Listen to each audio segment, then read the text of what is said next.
Hello and welcome everyone to Prayas JEE. मैं हूं आपका मैथमेटिक्स मेंटर मानवेंद्र। आज हम लोग इन्वर्स ट्रिग्नोमेट्रिक फंक्शंस में डीपीपी 3 करने वाले हैं, जिसमें कुछ मिक्स्ड कॉन्सेप्ट्स होंगे, मिक्स्ड प्रॉब्लम्स रहने वाली हैं। तो question number 1, the number k is such that tan of arc tan 2 या फिर tan inverse 2 plus tan inverse 20k, इसकी वैल्यू हमें दी हुई है k। तो क्वेश्चन कुछ इस तरीके का है, tan of tan inverse 2 plus tan inverse 20k, इसकी वैल्यू हमें k दी हुई है। The sum of all possible values of k, तो sum of all possible values of k निकालना है, तो इस एक्सप्रेशन को सॉल्व करना होगा। तो ये tan inverse a plus tan inverse b की फॉर्म है, तो tan inverse a plus tan inverse b को क्या लिख सकते हैं हम ऐसे, a plus B upon 1 minus A B वाली फॉर्म में लिख सकते हैं इसे। तो ये बन जाता है हमारे पास tan inverse of 2 plus 20k upon 1 minus 2 into 20k। Simple formula apply किया है बस। अब देखो tan और tan इनवर्स कैंसिल आउट हो जाएगा और ये वैल्यू बन जाएगी 2 plus 20k upon 1 minus 40k आ जाएगा इज इक्वल टू k। तो इस एक्सप्रेशन को फर्दर सिंप्लीफाई किया तो ये बनता है 2 plus 20k is equal to k minus 40k square. सारे टर्म्स को अगर मैं एक तरफ लिखूं तो ये बनता है 40k square plus 19k plus 2 is equal to 0। अब एक ये क्वाड्रेटिक एक्सप्रेशन है, अगर मैं इसका सम ऑफ रूट्स निकालूंगा तो वो हमें sum of all possible values of k दे देगा।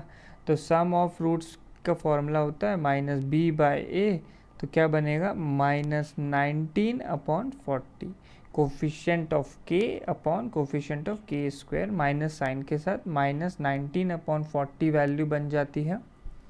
तो ए ऑप्शन इसका आंसर आ जाएगा। नेक्स्ट क्वेश्चन नंबर 2, तो tan inverse 3 upon N square plus N minus 1, ऐसा सिग्मा लगा हुआ है।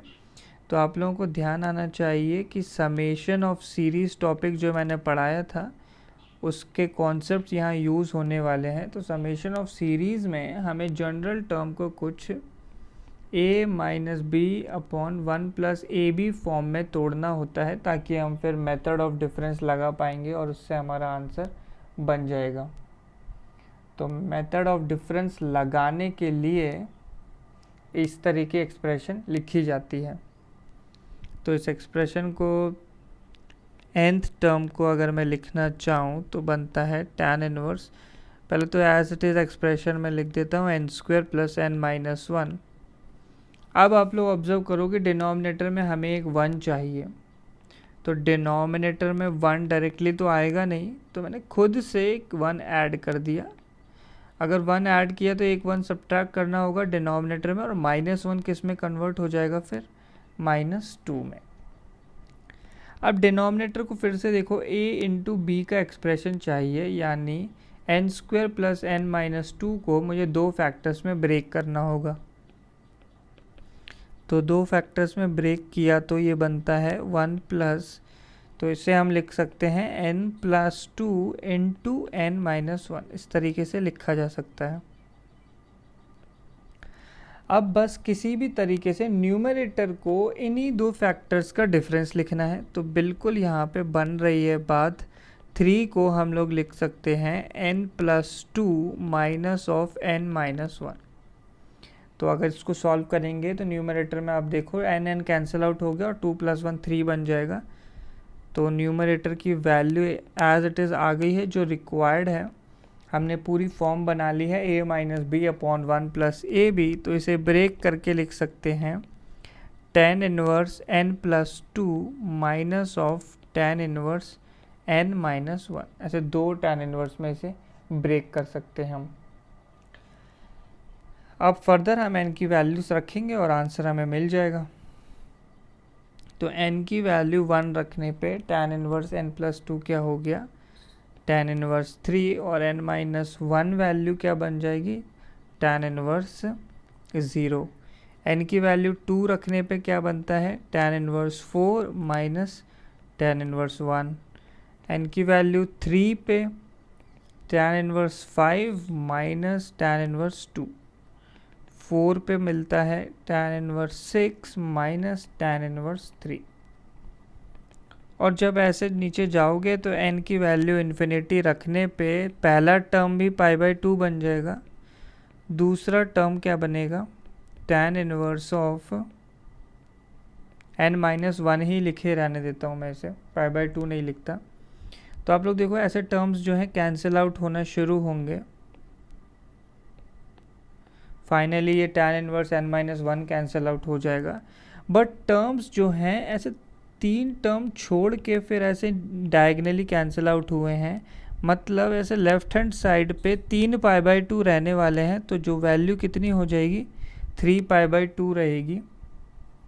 और 3 टर्म ऊपर बच गए हैं, तो आंसर क्या आ जाएगा, 3 π/2 माइनस जो रिमेनिंग टर्म्स हैं ऊपर tan इनवर्स 0, tan इनवर्स 1 और tan इनवर्स 2। तो 3 π/2 माइनस 0 माइनस tan इनवर्स 1 होता है π/4 और tan इनवर्स 2 को एज इट इज़ रहने दिया। तो ऑप्शंस हम लोग देख लेते हैं। तो ऑप्शंस जो हैं ये कॉट इनवर्स के फॉर्म में है और एक tan इनवर्स 2 में। तो डी ऑप्शन तो नहीं बन रहा है क्योंकि 3 π/2 माइनस π/4 माइनस tan इनवर्स 2 है।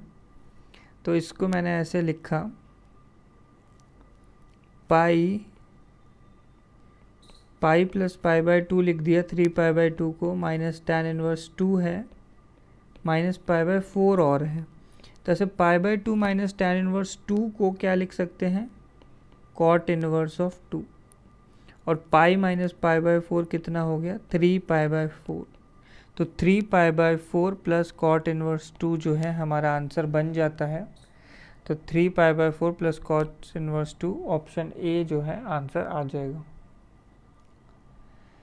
अगला क्वेश्चन है find the range of the expression. तो इसकी रेंज निकालनी है। तो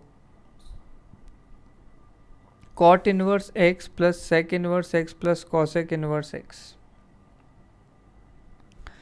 रेंज निकालनी है हमें cot inverse x plus sec inverse x plus cosec inverse of x की।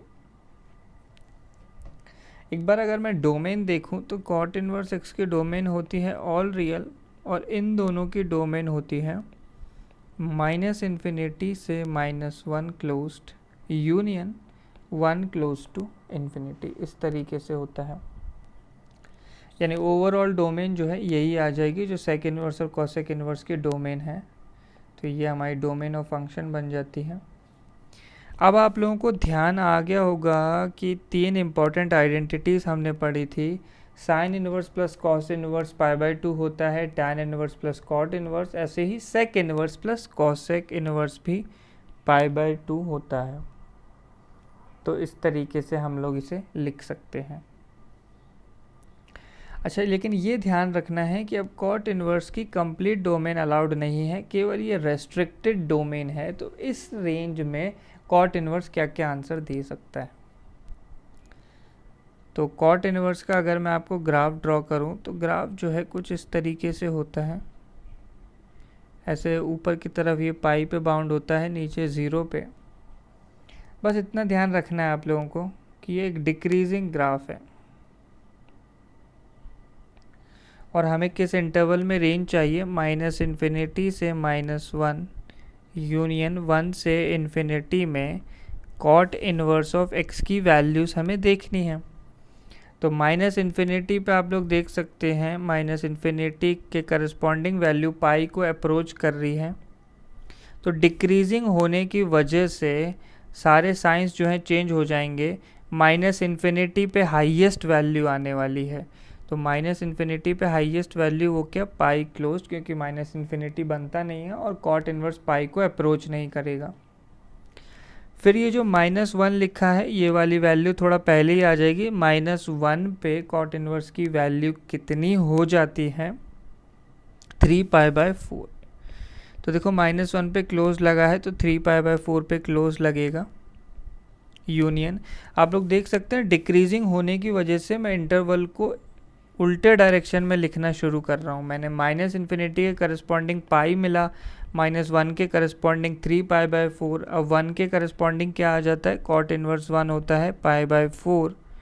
और इन्फिनिटी के करस्पॉन्डिंग आप लोग देख सकते हैं वैल्यू 0 को अप्रोच कर रही है। तो ये आ गया हमारा कॉट इनवर्स एक्स का expression in the given restricted domain. But हमें π/2 भी ऐड करना है क्योंकि फंक्शन तो क्या है, कॉट इनवर्स x प्लस π/2।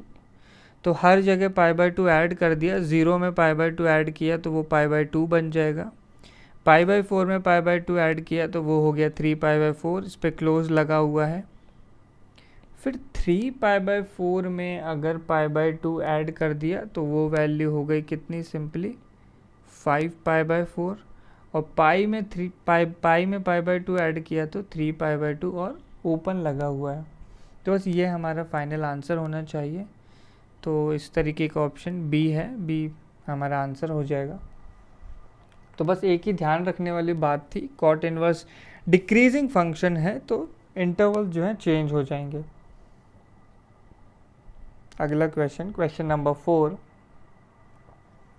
तो there exist a positive real number x, तो ध्यान रखना है positive real number x cos tan inverse satisfying cos tan inverse x is equal to x, cos tan inverse x is equal to x। तो ये solve करने के लिए देखो आप लोग किसी भी तरीके से, अगर मुझे ये ट्रिग्नोमेट्रिक फंक्शन आगे से हटाना है, ये cos हटाना है और ये tan इनवर्स हटाना है, तो ये तो तभी पॉसिबल है कि मुझे ऐसे cos के अंदर cos इनवर्स मिल जाए ताकि वो कैंसिल आउट हो जाए प्रिंसिपल रेंज में।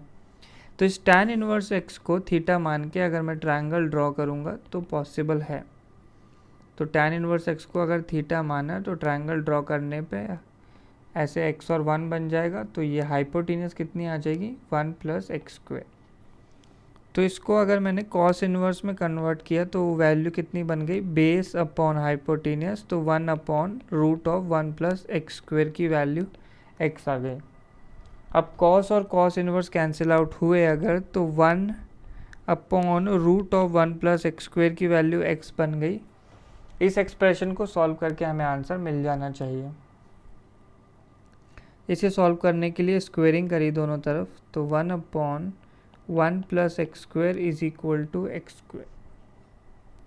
तो क्रॉस मल्टीप्लाई किया तो क्या बन गया, x⁴ + 1, sorry x⁴ + x² is equal to 1, या simply x⁴ + x² - 1 is equal to 0। तो ये क्वाड्रेटिक एक्सप्रेशन है इन x² में क्वाड्रेटिक एक्सप्रेशन है, तो x² की वैल्यू क्या, -b ± √d/4a आ जाएगी। तो वैल्यू आती है -1 ± √, तो यहाँ पे डिस्क्रिमिनेंट की वैल्यू कितनी आ गई, 5 आ जाएगी डिस्क्रिमिनेंट की वैल्यू अपॉन 2। अच्छा, अब आप ऑब्जर्व कर सकते हैं कि x² तो एक पॉजिटिव क्वांटिटी ही होगी, तो x² की वैल्यू सिर्फ और सिर्फ -1 + √5/2 बनने वाली है। अब देखो क्वेश्चन में पूछा है find the value of cos inverse x²/2। तो cos इनवर्स x²/2 क्या हो जाएगा, cos इनवर्स ऑफ x² की वैल्यू है √5 - 1/2, तो ये बन जाता है √5 - 1/4। और cos इनवर्स √5 - 1/4 कितना होता है, देखो √5 - 1/4 या तो आप ऐसे देखो कि ये sin ऑफ π/10 होता है या फिर sin ऑफ 18 होता है, या फिर cos के टर्म्स में अगर ये देखा जाएगा तो ये 2π/5 बनेगा। ठीक है जी, cos के टर्म्स में 2π/5 वैल्यू होती है ये। 2π/5 कितना हो जाएगा, 72 डिग्री। ठीक है, cos ऑफ 72 डिग्री के इक्वल होता है ये। तो cos इनवर्स 2π/5 लिख दिया इसे, सॉरी cos इनवर्स cos 2π/5 लिखना होगा। cos इनवर्स cos 2π/5 के इक्वल है। तो प्रिंसिपल रेंज में है, कॉस और कॉस इनवर्स कैंसिल आउट होकर आंसर बन जाता है 2π/5। तो कौन सा ऑप्शन? सी ऑप्शन इसका आंसर आ जाता है 2π/5। अगला क्वेश्चन, तो 2 cot of cot inverse 3 plus cot inverse 7 plus cot inverse 13 plus cot inverse 21। तो 4 cot इनवर्स ऐड करने हैं। देखो एक तरीका तो सिंपली क्या, हर एक को मैं कन्वर्ट कर दूं किस में, हर एक को tan इनवर्स में कन्वर्ट कर दूं और फॉर्मूला लगा दूं, तो बहुत बार फॉर्मूला लग जाएगा ऐसे। तो इससे अच्छा हम लोग क्या करें, एक सीरीज बनाते हैं और समेशन ऑफ सीरीज में यहाँ यूज़ करना चाहता हूँ। ठीक है, समेशन ऑफ सीरीज यूज़ करके हम लोग क्वेश्चन को सॉल्व करेंगे। तो सबसे पहले बस ये देखना है कि ये 3, 7, 13 और 21 ये किस तरीके से जनरलाइज किए जा सकते हैं। तो इसे जनरलाइज करने के लिए इन जनरल हमें क्या करना होगा, इसको अज्यूम करना पड़ेगा एक अर्थ AGP की तरह और इसका जनरल टर्म निकालना है। तो इसका जनरल टर्म बन रहा है कुछ n² प्लस n+1 टाइप का। एक बार देख लेते हैं वैल्यूज़ रख के। n की वैल्यू अगर मैंने 1 रखी तो 1 + 1 + 1 3 आ रहा है। n की वैल्यू 2 रखने पे 4 + 2 + 1 7 बन रहा है बिल्कुल। तो यही हमारा जनरल टर्म है। देखो मैंने तो ये ऐसे ही निकाल दिया है क्योंकि ऐसे क्वेश्चन मैंने कई बार किए हुए हैं। तो आपको ध्यान रखना है जनरल टर्म कैसे निकलेगा। अगर डायरेक्ट नहीं निकाल पाते हैं तो आपको arithmetic progression arithmetic geometric progression AGP में जो से हम जनरल टर्म निकालते हैं बिल्कुल वही मेथड फॉलो करना है। तो देखा जाए तो ये कॉट इनवर्स के अंदर इस तरीके से लिखा है n² + n+1। ये जनरल टर्म है, केवल ये ब्रैकेट के अंदर वाली सीरीज़ के लिए। तो कॉट इनवर्स की सीरीज़ तो हम ज़्यादा सॉल्व नहीं करते, उसको tan इनवर्स में अगर कन्वर्ट किया तो tan इनवर्स 1/n² + n+1 लिखा है। तो मेथड ऑफ डिफरेंस अगर हम लगाएंगे तो ये बनेगा tan इनवर्स 1/, तो क्या फॉर्म बनानी होती है, a - v/1 + ab वाली फॉर्म। तो एक 1 जो है पहले से लिखा हुआ है और n² + n को ऐसे n कॉमन लिया तो n+1 बन जाएगा। न्यूमरेटर को भी बिल्कुल इसी तरीके से तोड़ सकते हैं हम लोग, n+1 - n लिख सकते हैं, ये वैल्यू 1 ही हो गई और नीचे भी उन दोनों का प्रोडक्ट बन गया। तो बिल्कुल यही एक्सप्रेशन बन गई है a - b/1 + ab वाली। तो इसे हम लोग तोड़ के क्या लिख पाएंगे, tan inverse n+1 minus tan inverse n। तो बस हमें सिंपली वैल्यूज़ इसके इनपुट करनी है और इक्वेशन हो जाएगा। अच्छा n की वैल्यूज़ देख लो आप लोग, n² + n+1 के करस्पॉन्डिंग n की वैल्यू 1 रखने पे 3 मिला है। तो n की वैल्यू 1 पे, फिर n की वैल्यू 2 पे 7, 3 पे 13 और 4 पे 21। तो n की वैल्यू मुझे अकॉर्डिंगली रखनी होगी। n की वैल्यू 1 रखने पे क्या मिलेगा, tan इनवर्स क्या आ जाएगा, इसमें n की वैल्यू 1 रखी तो tan इनवर्स 2 और tan इनवर्स 1 बनेगा। फिर n की वैल्यू 2 पे क्या मिलने वाला है हमें, tan inverse 3 minus tan inverse 2। फिर n की वैल्यू 3 रखी तो tan inverse 4 minus of tan inverse 3 और n की वैल्यू 4 पे tan inverse 5 minus of tan inverse 4 बन जाएगा। ऐसे कैंसिल आउट किए तो देखो tan इनवर्स 2, 3, 4 कैंसिल आउट, ये वैल्यू आ गई हमारे पास tan inverse 5 minus tan inverse 1। इन दोनों को फर्दर सॉल्व किया तो tan inverse a minus b का फॉर्मूला लगाएंगे। तो tan इनवर्स 5 - 1/1 + 5 × 1 हो जाएगा, दैट इज tan इनवर्स 4/6 या फिर tan इनवर्स 2/3। ये वैल्यू आ जाती है tan inverse 2/3। Question as such क्या है कि 2 कॉट ऑफ, अब इस सीरीज का सम कितना आया मेरे पास, tan इनवर्स 2/3। तो इसको कॉट में कन्वर्ट करना है तो tan इनवर्स 2/3 को क्या लिख सकता हूँ, सिंपली रेसिप्रोकल किया कॉट इनवर्स 3/2। ऐसे कॉट और कॉट इनवर्स कैंसिल आउट, तो ये 2 × 3/2 या सिंपली 3 बन जाएगा। तो आंसर जो है 3 आना चाहिए, that is option C. Option C हमारा फाइनल आंसर हो जाएगा 3। अगला question, question number 6, the value of the angle tan inverse tan 65 minus 2 tan 40, इसकी वैल्यू निकालनी है।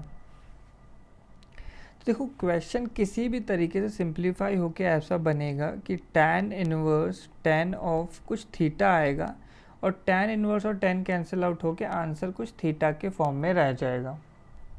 तो ऐसा एंगल हमें बनाना है, तो इस tan 65 degree minus 2 × tan 40 degree को सिंप्लीफाई हमें करना होगा। तो 65 की वैल्यू देखो डायरेक्टली तो हम नहीं निकाल सकते, बट 65 को अगर मैं चेंज करूं तो 65 को ऐसे लिख सकते हैं tan ऑफ, क्यों ना हम इसे 45 + 20 लिखते हैं।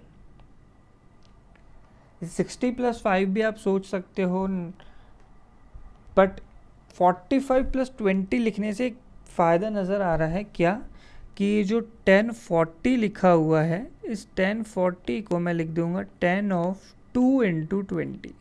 अब आप देखो 2 20 आ गए हैं, ताकि थोड़ी सिंप्लीफिकेशन हमारे पास पॉसिबल होगी। तो tan 45 + 20 को क्या लिखेंगे, tan, तो ये आ जाएगा simply 1 + tan 20 tan a + tan b upon 1 - tan a tan b। तो ये बन जाता है 1 + tan 20 अपॉन 1 - tan 20 -2 × अब tan 2 थीटा क्या होता है हमारे पास, 2 tan theta upon 1 - tan square theta. तो ये बन जाएगा 2 × tan theta upon 1 - tan square, theta कितना है 20, ऐसे थीटा की जगह 20 लिखना चाहिए। तो 1 + tan 20 upon 1 - tan 20 -4 tan 20 upon 1 - tan square 20। तो एलसीएम में आप लोग देख सकते हैं 1 - tan स्क्वायर 20 ही एलसीएम होना चाहिए। तो ऊपर क्या बन जाएगा, 1 + tan 20 का होल स्क्वायर -4 ऑफ tan 20। इसको फर्दर सिंप्लीफाई किया तो 1 + tan स्क्वायर 20 + 2 tan 20, एक -4 tan 20 बनता है, डिवाइडेड बाय 1 - tan 20। 1 - tan 20 का स्क्वायर लिखा है, तो 1 - tan 20 × 1 + tan 20 लिख दिया इसे। अब ऊपर आप लोग देखो क्या बनता है, 1 + tan 20, और ये +2 - 4 से क्या हो गया, -2 × tan 20, या फिर ये वैल्यू हो जाएगी 1 - ऑफ tan 20 का होल स्क्वायर, और नीचे है 1 - tan 20 × 1 + tan 20। तो ये फर्दर सिंप्लीफिकेशन के बाद ऐसे ये 2 से ये ब्रैकेट कैंसिल आउट हो जाएगा, तो आंसर रह जाएगा 1 - tan 20 अपॉन 1 + tan 20। तो ये आप लोगों को ध्यान आना चाहिए, ये हम लिख सकते हैं tan ऑफ π/4 -20 डिग्री बन जाएगा। तो π/4 यानी 45, तो tan ऑफ 45 - 20 हो गया tan ऑफ 25 डिग्री। तो फर्स्ट क्वाड्रेंट का एंगल ही आ गया 25 डिग्री। तो ये क्वेश्चन अब हमारे पास बन गया tan इनवर्स tan 25, और सिंपली प्रिंसिपल रेंज का एंगल है, तो tan इनवर्स और tan कैंसिल आउट होके 25 डिग्री आंसर आ जाएगा। तो हमारा आंसर है सी ऑप्शन। अगले क्वेश्चन पे मूव करते हैं, क्वेश्चन नंबर 7। तो cos inverse x plus cos inverse 2x plus cos inverse 3x की वैल्यू हमें पाई गिवन है, और इसको अगर फर्दर सिंप्लीफाई किया जाए तो cos inverse x plus cos inverse 2x plus cos inverse 3x की वैल्यू पाई है। तो 3 कॉस इनवर्स तो हम ऐड नहीं कर सकते, तो 2 कॉस इनवर्स को इधर ही रखा, एक कॉस इनवर्स 2x रख लिया, कॉस इनवर्स 3x, और कॉस इनवर्स x को राइट हैंड साइड में भेज दिया। तो ये cos inverse a plus cos inverse b का फॉर्मूला लगाना है। तो सिंपल फॉर्मूला इसका क्या होता है, तो आपको सिर्फ cos of a plus b का फॉर्मूला ध्यान करना है। Cos of a plus b तो क्या बनेगा, cos inverse of cos a cos b, तो 2x into 3x minus of sine a sine b, तो root of 1 minus 4x square into root of 1 minus 9x square. और pi minus cos inverse x को हम लिख सकते हैं cos inverse of minus x। यहाँ से क्या वैल्यू आती है, तो 6x स्क्वायर, कॉस इनवर्स और कॉस इनवर्स हट जाएगा, 6x square minus of root of 1 minus 4x square into root of 1 minus 9x square is equal to minus of x। तो इस एक्सप्रेशन को हम फर्दर लिखते हैं 6x स्क्वायर प्लस x, और रूट्स को एक साइड कर दिया तो 1 minus 4x square into root 1 minus 9x square. अब स्क्वेयरिंग कर देते हैं दोनों तरफ, स्क्वेयरिंग करने से रूट हट जाएगा, तो 6x स्क्वायर प्लस x का whole square is equal to 1 minus 4x square into 1 minus 9x square. तो स्क्वेयर्स ओपन करते हैं, सिंप्लीफाई करते हैं, तो सिंप्लीफाई करने पे 6x स्क्वायर प्लस x का होल स्क्वायर क्या बन जाएगा, 36x raise to the power 4 plus x square plus 12 of x cube आ जाएगी value, 12x cube is equal to 1 minus 9x square minus 4x square plus 9 into 4 36 हो जाएगा, तो 36x raise to the power 4 आ जाएगा। तो ये x raise to the power 4 वाला टर्म जो है कैंसिल आउट हो जाता है। फाइनल एक्सप्रेशन बन गया हमारे पास 12x cube plus x square के टर्म्स कितने आ जाते हैं, एक x स्क्वायर यहाँ है और 13x स्क्वायर, तो 14x square minus 1 equal to 0। ये एक्सप्रेशन आ गई है। और क्वेश्चन क्या दिया है, if x satisfies the cubic, x जो है इसको सेटिस्फाई करता है, ax cube plus bx square plus cx minus 1 equal to 0 को कंपेयर किया, तो a की वैल्यू आती है 12, b की वैल्यू 14, c की वैल्यू 0 आ जाती है। तो ये वैल्यूज आ गई है। फर्दर पूछा है क्वेश्चन में a प्लस बी प्लस सी, तो a प्लस बी प्लस सी कितना हो गया 26। तो कौन सा ऑप्शन आएगा, सी ऑप्शन। तो काफ़ी अच्छा क्वेश्चन था। बस इम्पॉर्टेंट स्टेप क्या था, की स्टेप था हमारा कि कॉस इनवर्स एक्स को दूसरी साइड ले जाया जाए। ऐसा क्वेश्चन हमने लेक्चर में किया था, तो बिल्कुल उसी पे बेस था ये क्वेश्चन। अगला क्वेश्चन, क्वेश्चन नंबर 8। तो एक इनइक्वालिटी दी है, find the solution set of this inequality. तो कॉट इनवर्स और टैन इनवर्स इन्वॉल्व हैं। तो कॉट इनवर्स, ये पहले दो टर्म्स जो लिखे हैं, पहले दो टर्म्स में से हम कॉट इनवर्स एक्स कॉमन ले लेते हैं। कॉट इनवर्स एक्स कॉमन लिया तो पहले टर्म में रह जाएगा सिंपली टैन इनवर्स एक्स, और दूसरे टर्म का पूरा bracket that is 2 minus pi by 2। अगले दो टर्म्स में आप लोग देखो -3 कॉमन है, तो -3 ले लिया। ब्रैकेट में क्या बनता है, tan इनवर्स x, तो -3 कॉमन लिया है तो ये टर्म एज इट इज़ आ जाएगा ब्रैकेट में पूरा, +2 - π/2, ये वैल्यू आ जाएगी ग्रेटर दैन 0। तो ब्रैकेट के टर्म दोनों सेम आ गए हैं, तो cot इनवर्स x -3 मैं एक साथ लिख सकता हूँ, और tan इनवर्स x +2 - π/2 ये वैल्यू थोड़ी सिंप्लीफाई करनी है, तो tan इनवर्स x -π/2 को क्या लिखा जा सकता है, cot इनवर्स के टर्म्स में ये -cot इनवर्स x बन जाएगी वैल्यू, क्योंकि tan inverse x plus cot inverse x कितना होता है, π/2, तो इस वैल्यू को हम लिख सकते हैं -cot इनवर्स x। तो 2 - cot इनवर्स x पॉजिटिव आ जाएगा। तो इसको हम लोग सिंप्लीफाई कर लेते हैं, कोफिशिएंट पॉजिटिव बना लेते हैं cot इनवर्स के, तो cot इनवर्स x -2 बन जाएगा ये ब्रैकेट, और एक्सप्रेशन क्या हो जाएगा, <0। बस इसको सॉल्व करना है और आंसर आ जाना चाहिए। तो यहाँ से वेवी कर्व से हम लोग बोल पाएंगे कि cot इनवर्स x 2 से 3 में होना चाहिए और हमारा आंसर आ जाएगा।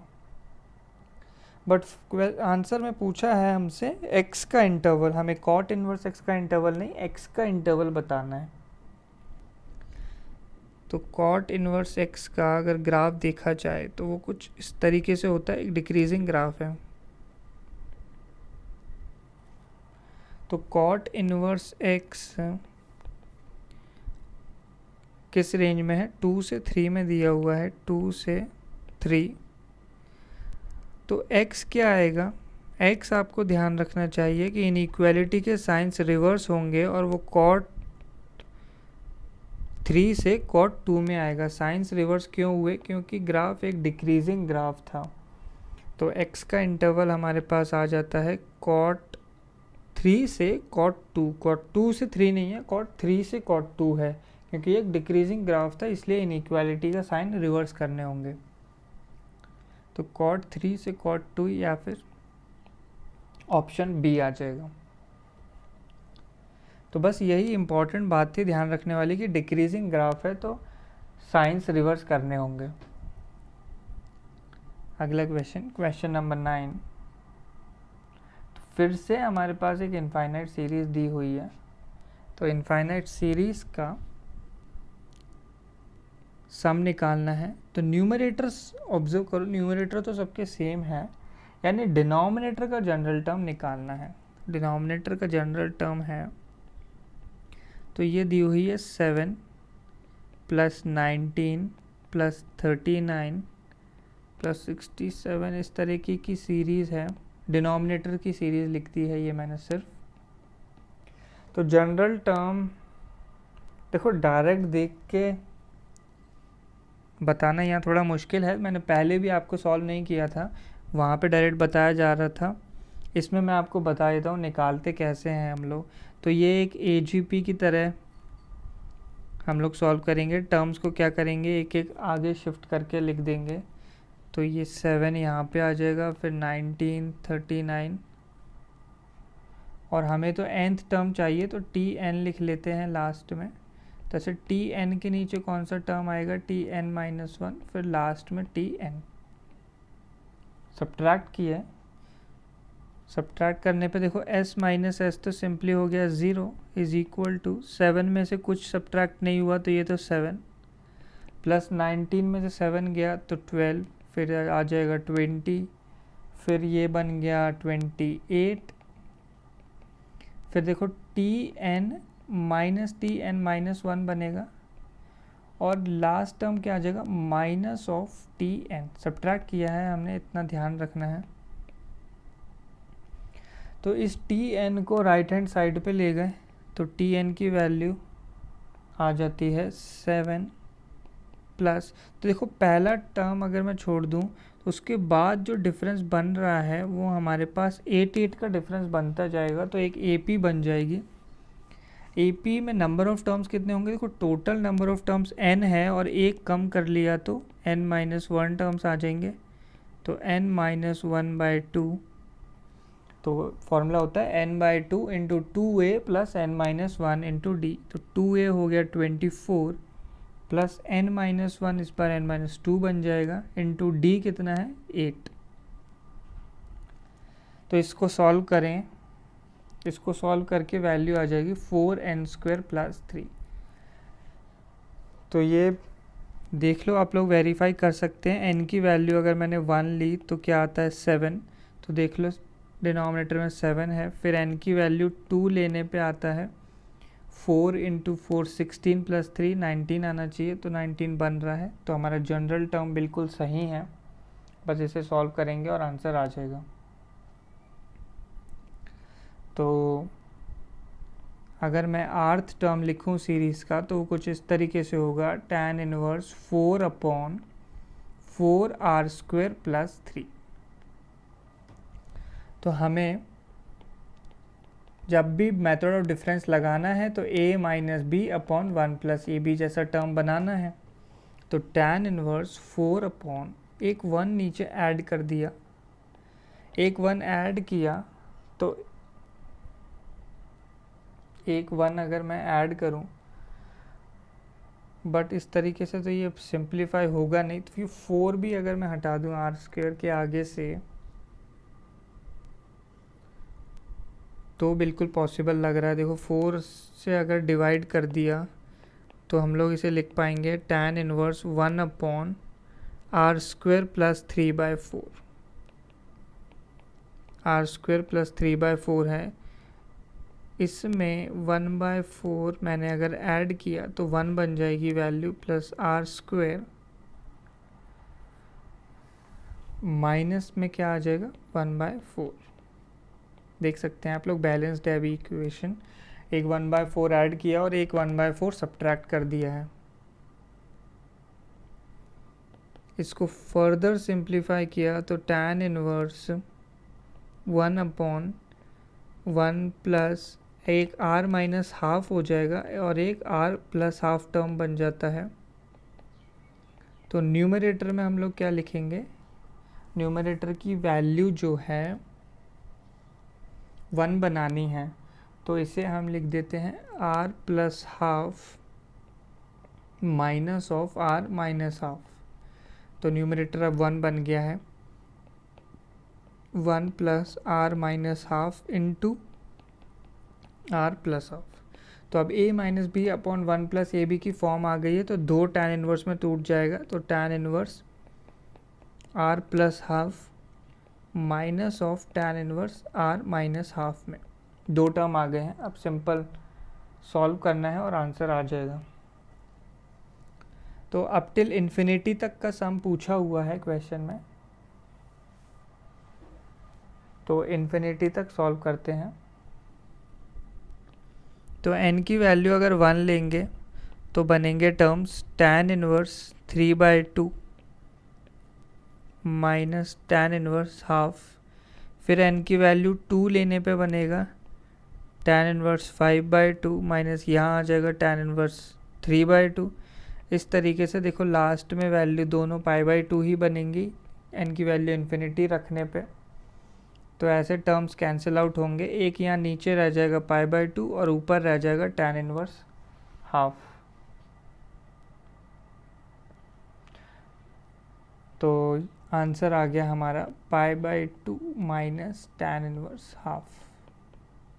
This is our final answer. But options में ऐसा कुछ नहीं दिया है, ऑप्शंस तो बहुत डिफरेंट है इससे, तो इसको हम लोग और फर्दर सॉल्व करते हैं। तो π/2 को आप लोग देखो, कुछ इंपॉर्टेंट रिमार्क्स मैंने लिखवाए थे। हम π/2 को लिख सकते हैं, π/2 को लिखा जा सकता है tan inverse 1 plus tan inverse half plus tan inverse 1/3।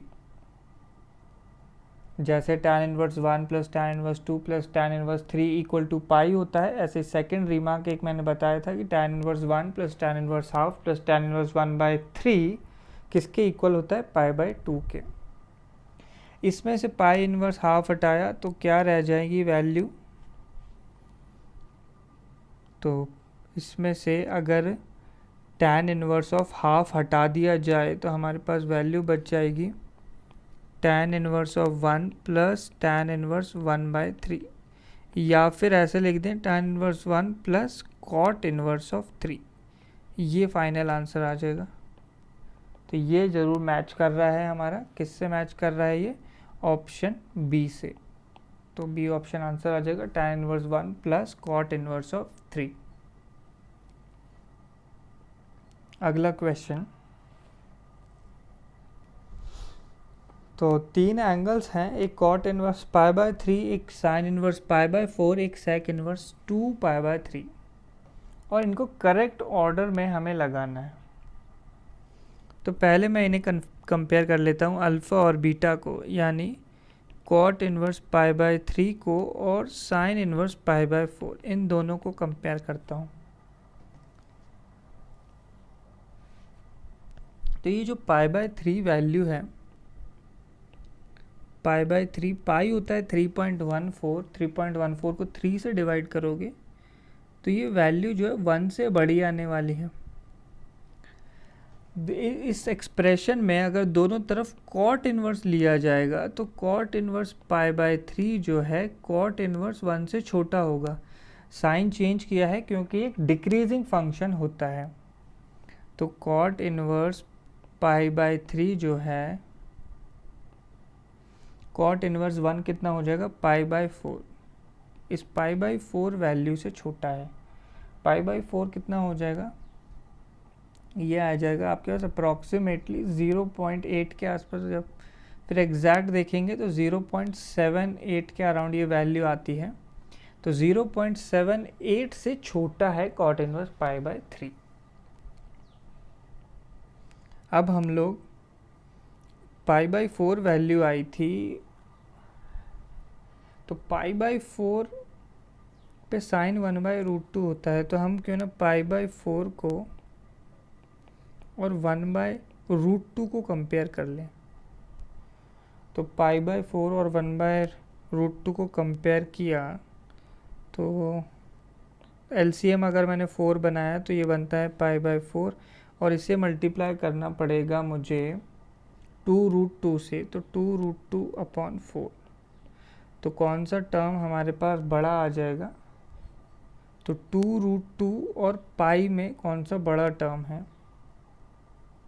तो यही बड़ा टर्म आ जाएगा पाई/4। पाई/4 जो है 1/√2 से बड़ा है।